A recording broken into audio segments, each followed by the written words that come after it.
कोल्हापूरच्या राधानगरी पनोरी गावामध्ये एका वृद्ध महिलेची दागिन्यांसाठी हत्या करून गोबर गॅसच्या टाकीमध्ये हा मृतदेह टाकलाय। या प्रकरणी गावातील दोघांना पोलिसांनी अटक केली आहे। कर्जबाजारीपणामुळे दोघा मित्रांनी ही हत्या केल्याची माहिती मिळते।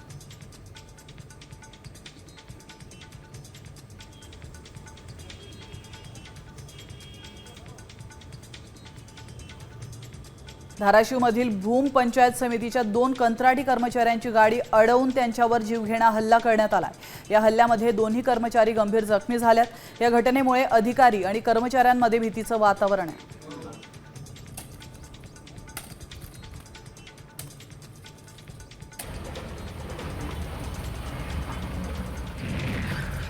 जळगावच्या मुक्ताईनगर तालुक्यातील रुईखेडा गावामध्ये विजेचा धक्का लागून एकनाथ कांदले या व्यक्तीचा मृत्यू झालाय। शेतात काम करत असताना ही घटना घडली आहे। मुक्ताईनगर पोलीस ठाण्यामध्ये अकस्मात मृत्यूची नोंद करण्यात आली आहे।